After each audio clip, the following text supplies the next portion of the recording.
So you are going to be given a quadratic inequality and you're going to be asked to solve it algebraically. So that does not mean solve it by graphing it, but you guys do have a nice tool of a graphing calculator where you could quickly just graph them and see what the graph is looking like, and then think about what part of the graph is positive and what part of the graph is negative. All right, so we just went through all that.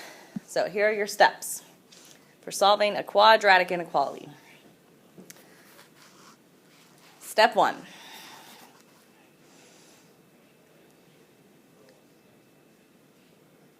You're going to write the inequality as an equation and solve it, like we've been doing all chapter. For the most part, they are factorable, so you probably want to check to see if you could factor it right away.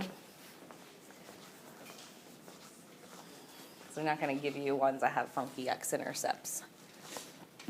Step 2, use your solutions from step 1 to determine your intervals.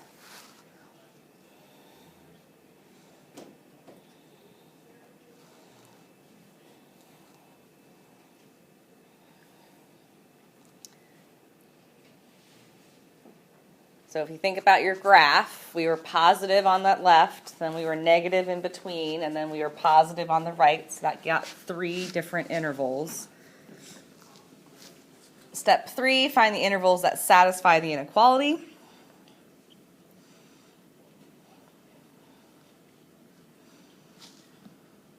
And then 4 is consider the endpoints separately. So that's whether you're doing your bracket or your parentheses.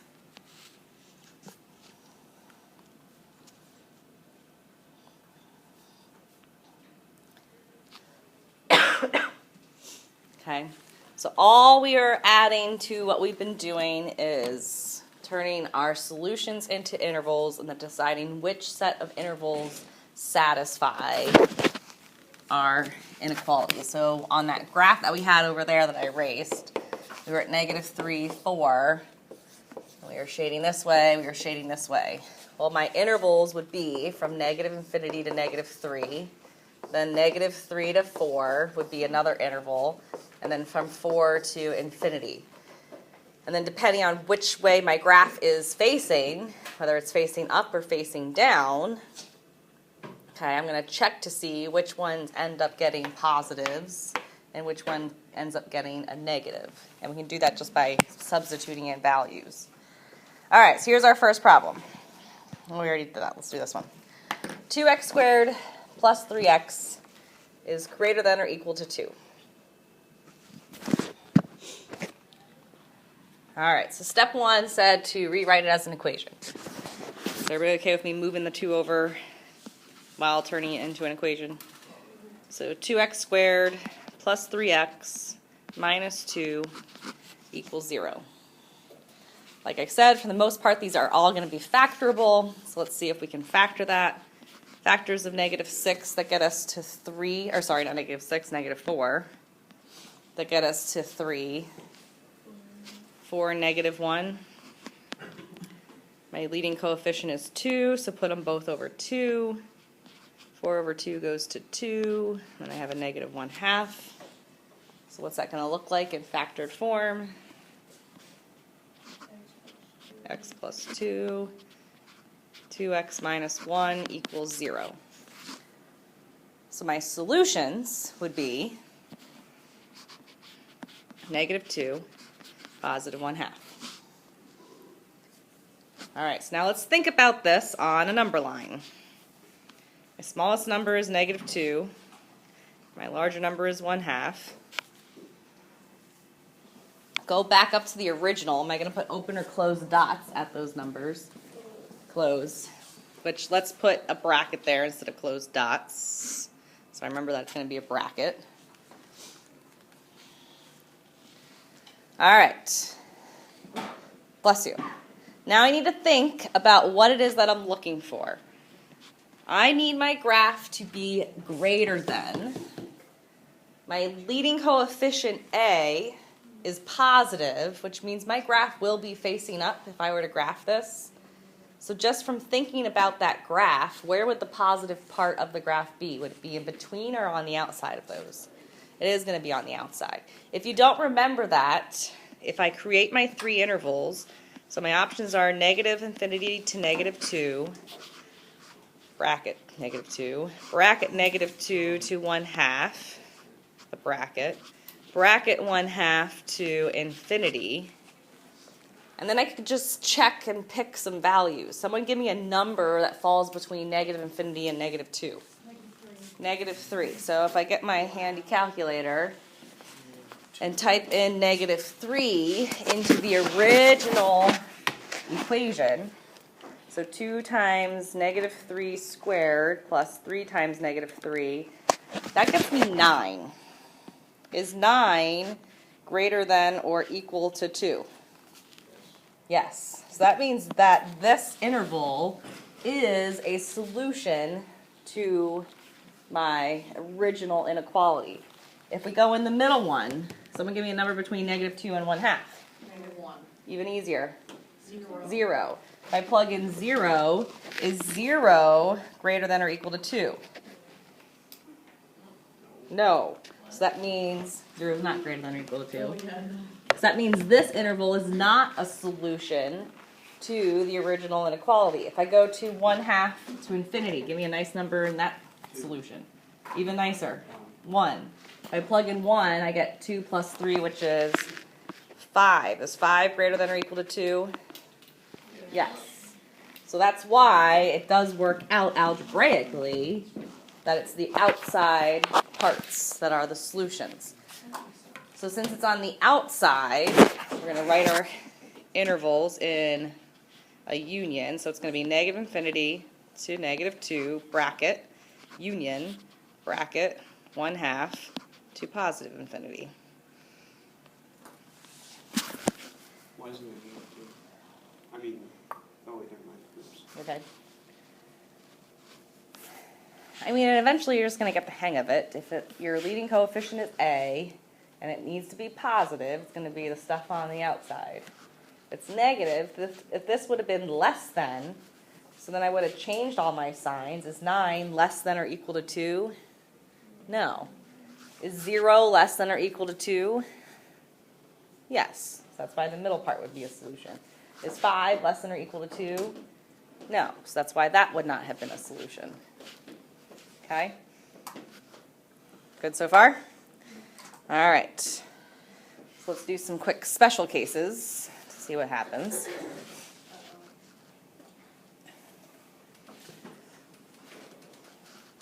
So here we have 2x minus 3 squared is greater than negative 1.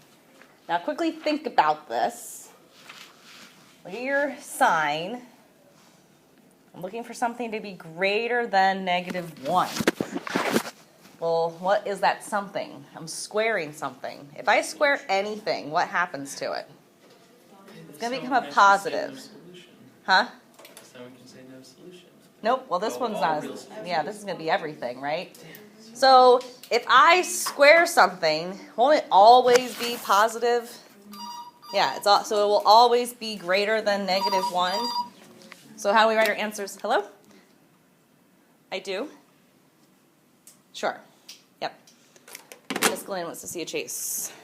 I thought that's where you were and why you were late. So what do we have? All real numbers, so negative infinity to positive infinity. Because it's all real numbers.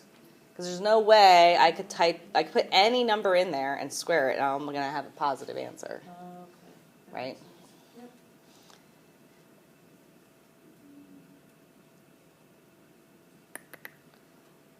Okay, good with that one?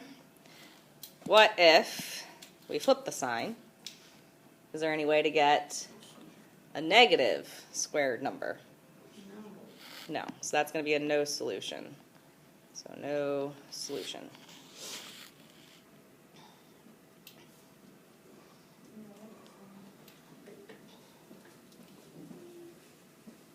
So far, so good? All right, so now what happens if we have all of this going on?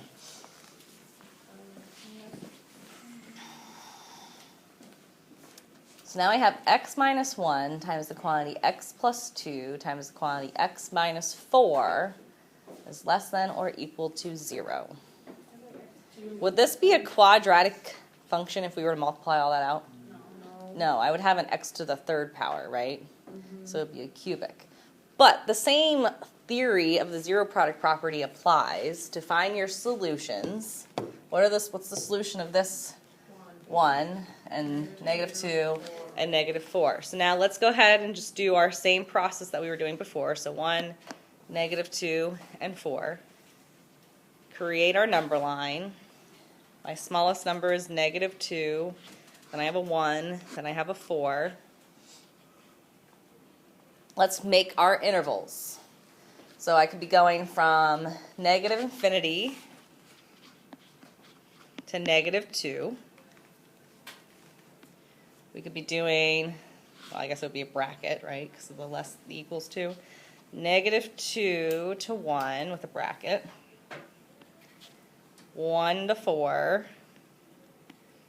4 to positive infinity would be all of my intervals. Now I have 4 different intervals to check. So let's see which ones work. Someone give me a number between -infinity and -2. That's not in between -infinity and -2. -3? All right, so if I plug in -3 here, we get what? -4. -4. If I plug in -3 here, I get -1. If I plug in -3 here, I get -7. When I multiply all those together, I get -28. Is that less than or equal to 0? Yes. So -28 is less than or equal to 0. So that's true. Which means probably the next one might not be true, but let's check it. 0 would work here, right? So 0 would give me -1 times 2 times -4, which becomes 8. Is 8 less than or equal to 0? No. Number between 1 and 4? 2. Okay. So if I plug in 2, 2 minus 1 is 1. 2 plus 2 is 4. 2 minus 4 is -2. That gets me -8. Is -8 less than or equal to 0? Yes. A number between 4 and infinity? 5. I like better than 65. 5 minus 1 is 4. 5 plus 2 is 7. 5 minus 4 is 1. Is 28 less than or equal to 0? No. So how would we write our answer in interval notation for that one?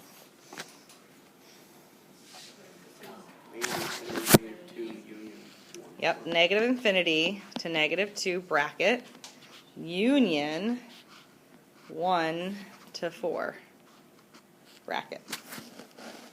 So those would be the parts of the graph that would be less than or equal to 0. So if you thought about it, if you didn't even know how to graph that, we could make a rough sketch of it, couldn't we? So I know I have stuff happening at -2. I know I have something happening at 1. I know I have something happening at 4. Well, from -infinity to -2, is my graph positive or negative?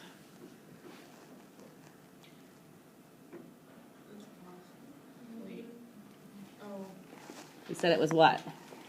Negative. So it's coming like this. Then what's happening from -2 to 1? Is it positive or negative? Positive. Positive. And then at 1, it transitions back over to a negative, right? And then at 4, so, I mean, right. That's a very rough sketch of it. I don't know how high this goes or where it actually is crossing. But you can kind of think about what it would look like as a cubic graph. Okay? All right. The last thing we have to do is what happens when we won't go through these, have an actual radical inequality. So we have to treat them a little bit differently. What would be your first gut instinct to do with that? Multiply by -3. Yeah, and you don't want to do that. Okay? because it'll mess up your sign and you're going to get all thrown off. So if we follow the same procedure of what we've done before, we want to get everything equal to 0, just like we were doing in the previous problem. So let's turn this into an equation. So negative 1 over x minus 3. I'm going to move this 1 over, so it's going to become a minus 1, and equal that to 0. Now can I make a common denominator and turn this into one fraction on the left? That 1's going to become what? So negative 1 x minus 3 minus x minus 3 over x minus 3 is equal to 0. So then we get what in my numerator? It'd be negative x plus 2. I like that. So negative x plus 2 over x minus 3. Yeah. Okay. Can I erase this top part? All right. Now how will we solve that?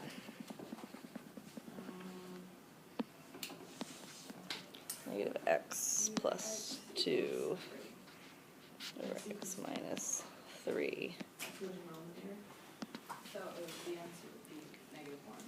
All right, so what we're looking for, quickly pull out your calculators. I'm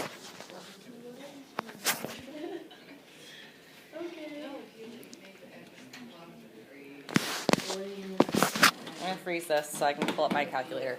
Graph. If I wanted to graph that, let's see what that looks like graphically. So like a negative x plus 2 over. Yeah, so negative x plus 2, I'm going to put that in parentheses to group it together. Okay. Divided by x plus, it was x plus 3, x minus 3. What? Oh my god. All right, so if we graph that, That's terrifying. look at what's happening. Yeah, you got some craziness going on, right? So let's think about where I have things that are changing. This looks like a crucial point. Positive 2. Where do we think that comes from? The top equals 0. Yeah, the 0 of the numerator would be what? 2. If I were to cross multiply this, what would happen to the x minus 3? 0. Cancel. It would cancel. So now I would be left with negative x plus 2 is equal to 1, or 0, 1, 0. Why did I put that over 1? I don't know. It's equal to 0. And then we would get negative x is equal to negative 2, x is equal to positive 2, right? So now let's think about this in my intervals. From negative infinity to negative 2, is my graph positive or negative? It's negative, right? Then from, not negative 2, positive 2, sorry. From 2 to positive infinity, well, is this really positive infinity? Yes. What about, what's this part? 0. This is hitting something that's called an asymptote, where it's going to keep approaching this number, but it's not going to keep going further to the right. This asymptote's occurring at what number? 3. 3. Where do you think that comes from? The bottom. The bottom. Okay. So from 2 to 3, my graph is what? So here we said negative. From 2 to 3, we were positive. And then from 3 to infinity, I am negative. Okay? So when we do our rational equations, let's bring this back, what's going to be happening is we're going to have to find those two values. And where do those two values come from? They're going to come from both the numerator and the denominator. So what we're going to do is I'm going to take my numerator, negative x plus 2, equal that to 0. I'm going to take my denominator, x minus 3, and equal that to 0, which gets me 2 and 3, right? Is everybody okay there? Okay, so now if we think about it as a number line, because I'm a visual person, smaller numbers 2, then 3. Okay, I have parenthesis, so I'm going from negative infinity to 2. Then we have an interval from 2 to 3. Then we have an interval from 3 to infinity. So we can just use the same theory as before, pick something and check it and see what works. Someone give me a number between negative infinity and 2. 0. If I plug in 0, negative 1/3 divided by negative 1 divided by negative 3 is 1/3. Is 1/3 greater than 1? No. 2.5, I'm going to need a calculator for that. 2.5 minus 3 is what? Negative 1/2. Does that get me 2? Negative 1 divided by negative 1/2. Yeah, it's 2. Is 2 greater than 1? Yes. If I pick something larger than 3, so let's go 4, that would get me negative 1 over 1. Is that greater than 1? No. No. So my only solution here is 2, 3. Okay. So these are probably going to be your trickiest ones. So we need to make sure we move everything over to get a 0 first. Then make one denominator. Find the 0 for both the numerator and the denominator. And that's where your intervals are going to be created. I don't know why I just got rid of that. Let's do this one together, even though it says try on your own. Last one. So 2 over x minus 4 is less than 3.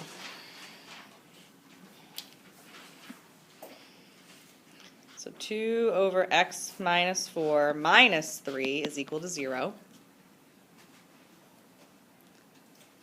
Common denominator, so this one's going to be a little bit trickier because we have to distribute that negative 3 to my x minus 4. So we get 2 minus 3x plus 12 over x minus 4 equals 0. So negative 3x plus 14 over x minus 4 is equal to 0. So what are going to be my specific values? I'll take the bottom one. That's 4. What's the top one going to be? 14 over 3. 14 over 3, right? All right. So what's smaller, 14/3 or 4? No, 4. 3 goes in 4, right? Because 3 goes into 14 4 times with a remainder. So 4 14/3. So my intervals to check are going to be negative infinity to 4, parenthesis, 4 to 14/3, 14/3 to positive infinity. Let's pick some values. Something between negative infinity and 4. That's easy. 0. So that gets me negative 1/2. It's negative 1/2 less than 3. Yes. Which means, you haven't noticed the pattern yet, the next one probably is going to be wrong. Which means the next one's probably going to be right. If I check 5, that would be 1s. Is 2 less than 3? Yes. So it's going to be a union of negative infinity to 4 and 14/3 to positive infinity. Okay? All right.